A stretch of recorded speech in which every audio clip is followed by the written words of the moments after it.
The Batman is arguably the best Batman film in the entire series. And it hurts me to say that, honestly, because I absolutely love some of the other Batman films in this series. I particularly love Batman 1989 because I'm such a huge fan of Jack Nicholson's version of the Joker, and I'm a huge fan of The Dark Knight, and especially Batman Begins. Those three films are dear to me, and I really feel like they are some of the best comic book films of all time. Now, the Batman is absolutely relentless in its intensity, and the plot is impeccable. It just grabs a hold of you and never lets go, and the film just gradually becomes more intense, and there's this impending sense of urgency and doom that just slowly develops throughout the course of the film. This film feels like I'm watching a comic book version of Seven or Zodiac by David Fincher because it feels like it's a hunt for a serial killer type of film. Now, the morality in this film is very ambiguous.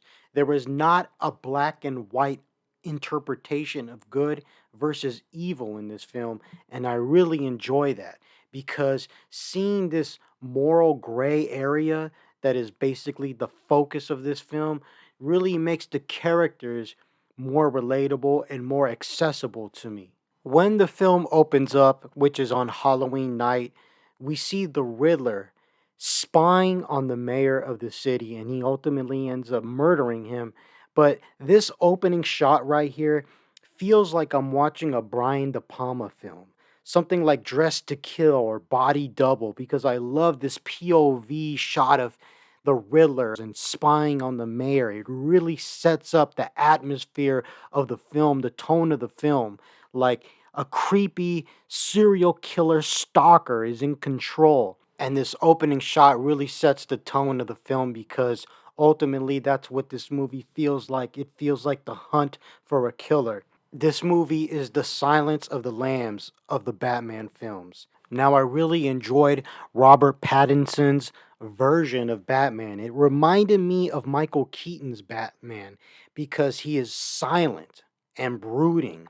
He looms in the shadows, and I love how at times characters talk to him and they say things to him and he just says nothing. He just looks at you with this penetrating stare, and that's how he talks. I love that because it takes great skill to emote without saying anything. And Robert Pattinson does an excellent job with that, especially with his eyes. Also, this film does a great job at establishing the chaos and the criminality that is plaguing Gotham. We see that Batman is more or less overwhelmed by the degree, the amount of crime that is taking place in Gotham. He has to pick and choose his battles. Who is he going to go after? And we see a wide array of criminality going on, and we see how the fear that he instills in the criminals is almost the same as him being physically present there to fight them, because the criminals, they just look into the shadows and they think Batman is there even though he is not there, and that is enough for them to give up the crime or to run away in fear. And I really love that. That was well established. Now, in regards to Catwoman, I think Zoe Kravitz is the best Catwoman since Michelle Pfeiffer's interpretation of the character in Batman Returns. I was very pleased with her version of Catwoman. I think that the chemistry between Kravitz and Pattinson was outstanding. It really reminded me of the chemistry that we saw between Michael Keaton and Michelle Pfeiffer. I really feel like they hit it right on the nail with their interpretations of the characters and how they interacted with one another. Now, Zoe Kravitz's version of Catwoman is deeply flawed, and I just want to address the elephant in the room because there is a line of dialogue that is very unsettling, and it's when Catwoman mentions white privilege among the criminals of Gotham, like Falcone. Now, this right here is the only thing that I had misgivings about in regards to this film because it took me out of the film. It took me out of the film because we're talking about modern day politics, and I felt it was a little unnecessary. Initially, at first, I really had strong reservations about that, and I feel like it really, really brought the film down, even though the rest of the film is so impeccable. It's so great. I mean, it's ridiculous to just get mad at this film and dismiss this film because of that one line of dialogue. But upon my second viewing, that line of dialogue is just illustrating the flawed character that Selena Kyle, Catwoman, is. And you see her point of view, and it's understandable. This version of Catwoman is the most downtrodden that we've seen on the screen. Learning that her mother was killed by Falcone and that she is basically Falcone's daughter who was abandoned by him, the film does a good job at making you feel like you are in her shoes and you see the world through her eyes. And ultimately, at the end of the film, these feelings that she has, this warped sense of view of the world, and her bitterness because she wants revenge against the people that killed her friend. And similar to Bruce Wayne, who is calling himself Vengeance. And you see her almost cross that line when she almost killed her father, Falcone, and how Batman was able to reel her in and make her realize that if she crosses that line, if she kills Falcone, if she kills her father, then she is just going to be no different than them. And I love that. And I really think that if we dwell too much on this line and try to make it seem like the film is being political, then I think we're just overlooking what's really going on as far as storytelling. Now, it'd be entirely different thing if, let's say, the mayor, the woman that was running for mayor and that ultimately won as mayor, and her campaign platform was talking about white privilege, and then I would say, okay, yeah, this film is trying to be political. But other than this one line, the rest of this film is not political at all. It's pure Batman, and I love that.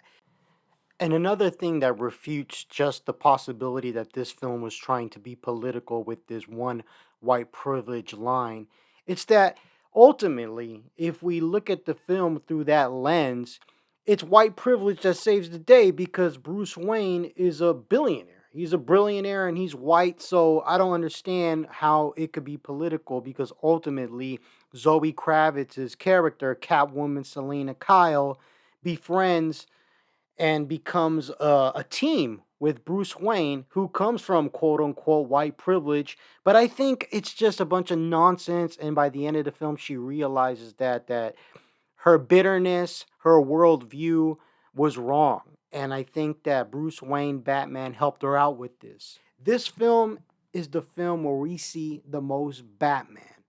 I feel like 80% of this film is Bruce Wayne as Batman, and I really love that.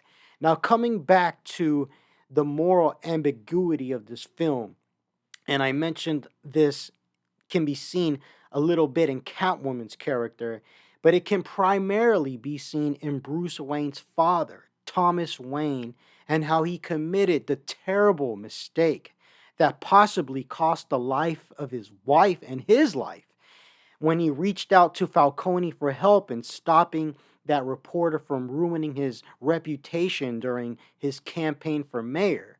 Now, when Alfred helped Bruce through this revelation by telling him that his father felt immense guilt for this and that he was going to ultimately tell the authorities of his error and how this possibly got the reporter killed, this really showed that Thomas Wayne, Bruce Wayne's father, cared more about his humanity than he did his mayoral campaign. And this helped bring Bruce Wayne, Batman, back into the fight as far as giving up on his family legacy because when he learned this revelation through the Riddler that his father did this terrible thing, he really felt like the legacy that he was fighting for, which was being Batman, fighting criminality in the name of his fallen parents. He had to question that when he found this out. And once Alfred told him this, he was able to see the world, see this particular event that involved his father as a gray thing, not black and white. And I love that about this film. And again, we see this moral gray in Catwoman, and we also see it in Bruce Wayne because he begins the film, and all throughout the film, they ask him, "Who are you?" And he says, "I'm vengeance." But at the end of the film, he switches from vengeance to hope. He says that the city needs hope more than it needs vengeance. And I love that. There's a story arc there, there's an arc for this character there. Now, the Riddler is also a character that ultimately we can empathize with despite his absolute insanity. Now, in regards to his performance, Paul Dano gives a terrifying performance as the Riddler, and he totally redefines the character, similar to how Heath Ledger did for the Joker in The Dark Knight. You've never seen a Riddler like this before. Now, when I say that we empathize with the Riddler, we see that his indignation is based off the fact that Bruce Wayne, when he was an orphan, he was treated better than the other orphans in the city. And that's one novel thing that this film did in regards to the Riddler. It made him an orphan. So the Riddler grew up as an orphan, and as he grew up seeing Bruce Wayne being revered and pitied because he was an orphan and his parents died, and being pitied despite that he is a billionaire and he inherited all this money. And this is why the Riddler is so pissed off at Bruce Wayne.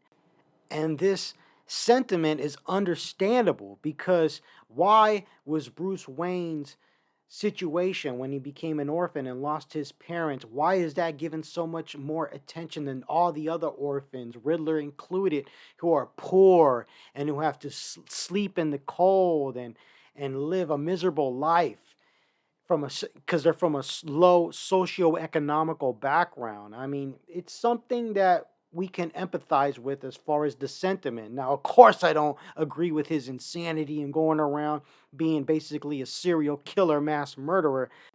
What I'm saying is that the morality that is depicted in this movie is not simply black and white. There is a gray area, and I love that because I feel it makes the characters more believable and more relatable.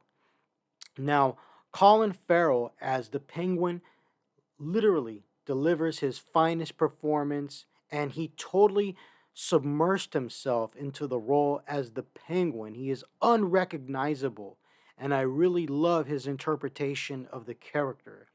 In regards to John Turturro, he was excellent as Falcone and a lot closer to the character that I am so familiar with from reading the Long Halloween graphic novel.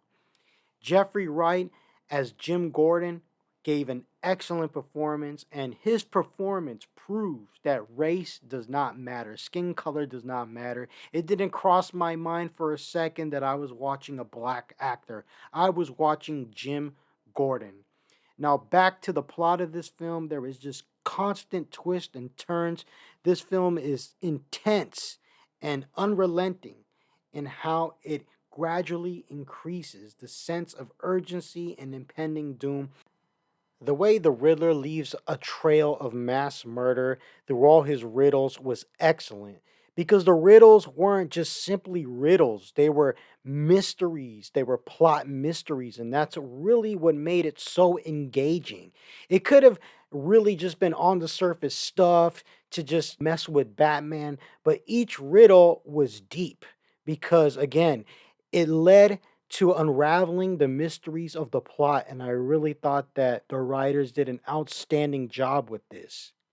And the gradual increasing of the intensity of this film and just all the twists and turns, it just feels never ending sometimes. You feel like the film is about to end, but then you say to yourself, well, wait a minute, we still got to resolve this. And then once that thing is resolved, boom, another urgent dilemma arises. And I love it.